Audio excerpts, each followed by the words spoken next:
10th class అండి. 10th class first lesson మనం grammar చూద్దాం.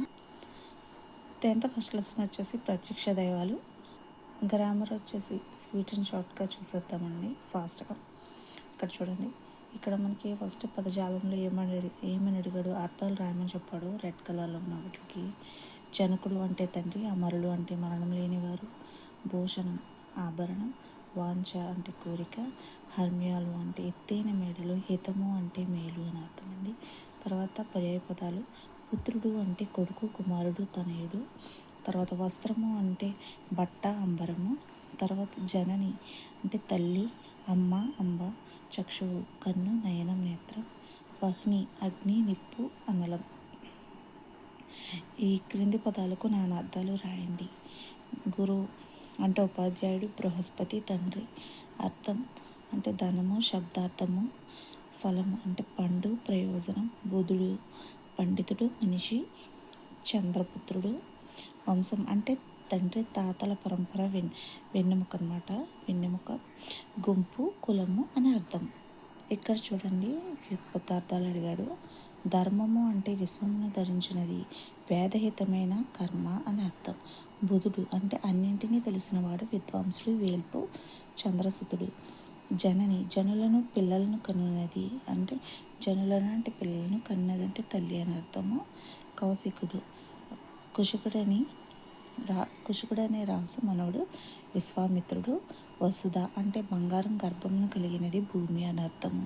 ఇక్కడ ప్రకృతి వికృతులండి. యజ్ఞము జన్మము, కార్యం ఖర్చం, దృఢం దిటవు, పుత్రుడు బొట్టె, విజ్ఞానం విజ్ఞానం, హృదయం యథ. నెక్స్ట్ వ్యాకరణాంశాలు వచ్చేసి సందులు. ఇక్కడ నిజంబగు, నిజంబు ప్లస్ అగు ఉత్వసంధి. మూలం పైనది, మూలంబు ప్లస్ అయినది ఉత్వసంధి. కలదొక, కలదు ప్లస్ ఒక ఉత్వసంధి. వేల్పులనగు, వేల్పులు ప్లస్ అనగు ఉత్వసంధి. నీవొక రెండవు, నీవు ప్లస్ ఒక రెండవు ఉత్వసంధి. నెక్స్ట్ వచ్చేసి సంధి పేరు రాయాలండి కలిపి. జ్ఞాన ప్లస్ అర్థంబు, జ్ఞానార్థంబు సవర్ణ దీర్ఘ సంధి. విజ్ఞాన ప్లస్ ఉన్నతి, విజ్ఞానోన్నతి గుణసంధి. అతి ప్లస్ అంత, అత్యంత యనాదేశ సంధి. ధర్మ ప్లస్ ఆత్ముడు, ధర్మాత్ముడు సవర్ణ దీర్ఘ సంధి. క్రింది పదాలను కలిపి రాయండి అన్నాడు. ఇక్కడ త్రిక సంధి ఇచ్చాడండి. ఈ ప్లస్ మెయ్యి, ఇమ్మెయ్యి. ఈ ప్లస్ మహాత్ముడు, ఇమ్మహాత్ముడు. ఆ ప్లస్ విప్రుడు, అవిప్రుడు. ఆ ప్లస్ పతివ్రత, అప్రతివ్రత, అప్పతివ్రత. ఏ ప్లస్ మెయిన్, ఎమ్మెయిన్. ఈ ప్లస్ కన్య, ఇక్కన్య. ఇక్కడ సూత్రం ఇచ్చాడండి, చూడండి. ఆ ఈ ఏలు త్రికంబులనబడు, ఈ ప్లస్ మెయి అంటే ఇక్కడ చూసాం కదా, ఇమ్మెయి అని చెప్పి ఎగ్జాంపుల్ ఇచ్చాడు. త్రికము మీద అసంయుక్త హల్లునకు ద్విత్వంబు బహుళంబుగా నగు. ద్విక్తంబు హల్లు పరంబగునప్పుడు అచ్చుగంబు దురుక్తంబునకు హస్వంబుకు ఇమ్మెయి అనమాట. ఇక్కడ సమాస పదాలను విగ్రహ వాక్యాలను రాసి సమాసం పేరు రాయమన్నాడు. జనని జనకులు, జననీయును జనకుడును ద్వంద్వ సమాసము. ఫల పుష్పములు, ఫలమును పుష్పమును. వస్త్రభూషణములు, వస్త్రములను భూషణములను. భక్ష్య భోజ్యములు, భక్ష్యములను భోజ్యములను. ఇవన్నీ కూడా ద్వంద్వ సమాసాలు అవుతాయండి. తర్వాత విగ్రహవాక్యాలు రాసి మనం సమాసం పేరు రాయమన్నాడు.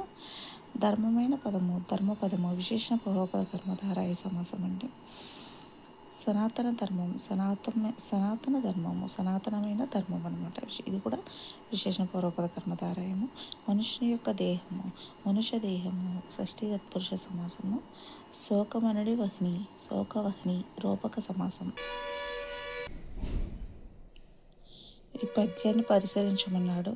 అలంకారం, రూపక అలంకారం అని చెప్పాడు.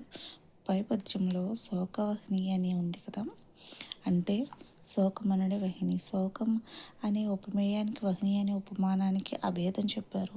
వహ్ని లక్షణాన్ని శోకంపై ఆరోపించారు కనుక దీనిని మనం రూపకాలంకారం అంటాం అనమాట. లక్షణం ఏంటి? ఉపమాన ధర్మాన్ని ఉపమేయంపై ఆరోపిస్తూ ఉపమేయాన్ని ఉపమానానికి అభేదం చెప్పినట్లయితే, అంటే భేదం లేనట్టు చెప్పినట్లయితే అది రూపకాలంకారం అవుతుంది. క్రింద ఆటవెల్ది పద్య లక్షణాలు ఇచ్చారు. ఆటవెల్ది పద్య ఉపజాతికి చెందినది. ఇందులో 4 పాదాలు ఉంటాయి. 1, 3 పాదాలు ఒక విధంగాను, 2, 4 పాదాలు ఒక విధంగా ఉంటాయి. 1, 3 పాదాల్లో వరుసగా 3 సూర్యగణాలు, 2 ఇంద్రగణాలు ఉంటాయి. 2, 4 పాదాల్లో 5 సూర్యగణాలే ఉంటాయి. ప్రతి పాదంలో 4వ గణంలో మొదటి అక్షరానికి యతి చెల్లుతుంది. యతి లేని చోట ప్రాస యతి చెల్లుతుంది. ప్రాస నియమం లేదు. ఇక్కడ వచ్చేసి ఇంకొకటి ఆధునిక వచనములకు మార్చమని అడుగుతున్నాడు. ధర్మవ్యాధుండు కౌశికునితో ఇట్లనియే. ధర్మవ్యాధుడు కౌశికునితో ఇలా అన్నాడు.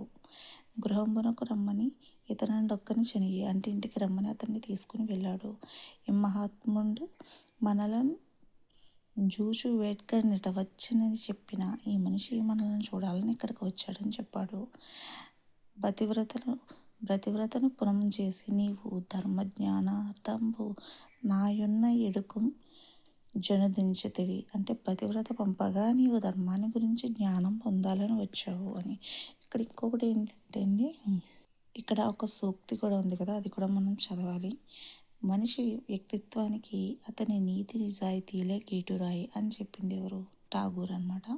ఇక్కడతో ఫస్ట్ లెసన్ అయిపోయిందండి.